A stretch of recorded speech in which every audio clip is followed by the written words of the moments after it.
For most Americans, the story begins in 1979 with the Iranian Revolution and the hostage crisis.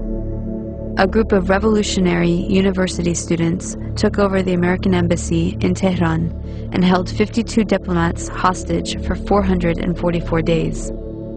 To help burn this into the American narrative, the news show Nightline was created with a nightly tally of the number of days since the crisis started. But to really understand, we have to go back to 1953, which is where the story begins for most Iranians. This was the year that the U.S. overthrew Iran's democracy and installed the Shah, a pro-U.S. dictator. In 1951, Dr. Mohammad Mossadegh was the first elected official who was appointed as Prime Minister of Iran by popular demand. He saw that the wealth needed to build Iran was leaving the country because over the past 50 years, its vast oil reserves were under British control at the hands of the Anglo-Iranian Oil Company, later to become BP, or British Petroleum. So Mossadegh became hugely popular for nationalizing the oil industry and taking back the oil. Hugely popular at home, but quite unpopular with the British government. Britain took Iran to the World Court over the matter and lost. They tried to hit Iran's economy by blockading the Gulf and halting trade. They tried to convince the U.S. to assist with regime change, but then President Truman was not interested. However, when U.S. President Eisenhower took office in 1953, Britain was able to persuade him under the Cold War pretext that Mossadegh relied on Iran's Communist Party for power. The newly formed CIA was sent to engineer a coup, codenamed Operation Ajax. Iran's monarch, the Shah, returned to power. He had previously been weakened by the new parliament, a short democratic experiment designed to limit his powers. After 1953, he returned fully backed by UK and US power, and the oil was soon flowing under control of Britain, America, the Netherlands, and France. The Shah became increasingly arrogant, opulent, and autocratic over his 25-year rule. He instilled fear in the population with a secret police known as Savak, created by the American CIA and Israeli Mossad, that tortured and imprisoned those who dared to dissent. He crushed all political opposition. Troops were sent to massacre demonstrators. He pushed a white revolution to modernize and westernize the country, giving women the right to vote and other reforms. But ultimately, he served the elites and created a huge economic gap for the poor masses. Powerful religious leaders saw that he was forcibly trying to rid Iran of Islam in a country that was 90% Muslim. One of the Shah's leading critics, Ayatollah Ruhollah Khomeini, was arrested and imprisoned for 18 months. After his release in 1964, Khomeini was sent into exile for 14 years. From abroad, he continued his anti-US, anti-Shah campaign through sermons on cassette tapes that made their way back into Iran and circulated as people copied and shared them. By the end of the 1970s, things had gotten so bad that major protests and the violence that followed were becoming a regular occurrence. The Shah declared martial law and banned demonstrations. This resulted in a huge protest and a general strike that shut down the economy. Soon over 2 million people flooded a public square in Tehran, demanding to remove the Shah and for Khomeini to return, and that is exactly what happened.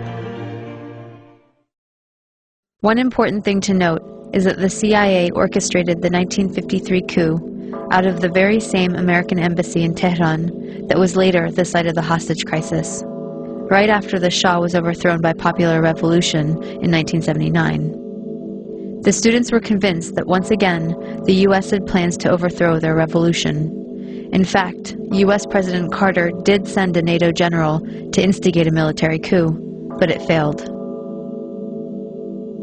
Iran and the U.S. had an extradition treaty in force that obligated the Carter administration to return the Shah to Iran as an indicted criminal. The students had 4 demands: return the Shah to Iran for trial. He had been accepted into America for medical treatment. Return the Shah's wealth to the Iranian people. A promise from the U.S. not to interfere in Iran's affairs in the future. And an apology and admission of guilt by the U.S. for its past actions in Iran. The apology never came. But 20 years later, Secretary of State Madeleine Albright did acknowledge the U.S. role in Mossadegh's overthrow. So Khomeini took power in 1979 and instituted a government under Islamic law. Within a year of the revolution, Saddam Hussein invaded Iran without provocation, seeking control of Iran's oil-rich Khuzestan region and key oil shipping waterways. The resulting Iran-Iraq War from 1980 to 1988 was the longest and one of the most devastating conventional wars of the century. At least 500,000 Iranians were killed. This war further cemented resentment of the U.S. government, as they were playing both sides. On one hand, they were supporting Iraq, providing money, technology, and intelligence, including satellite photography, to help Iraqi bombing raids. The U.S. helped provide Saddam Hussein with weapons by giving him agricultural credits and pressuring Gulf states to give him billions in loans so he could buy weapons from Western Europe, China, and Russia. The U.S. Department of Commerce issued licenses to export materials for Iraq's weapons of mass destruction program. The U.S. continued its support even after learning that Iraq was using chemical weapons against Iran, not to mention against its own citizens, to stop an uprising of Kurdish separatists. But the imperialist tradition also called for maintaining regional balance of power. So the U.S. also armed Iran, not letting any one regional power get secure enough to dominate or to ally with its neighbors to challenge U.S. hegemony. In this case, it came in the form of the Iran-Contra scandal. U.S. President Reagan needed money to fund an unjustified war against Nicaragua, but was forbidden to do so by Congress. So U.S. arms were illegally sold to Iran through Israel and South Africa, and the proceeds went to the Nicaraguan Contras. This allowed Reagan to get around Congress to support a campaign of kidnap, rape, torture, and murder for which the U.S. was convicted by the World Court for unlawful use of force. In other words, state-sponsored international terrorism. The ruling was ignored.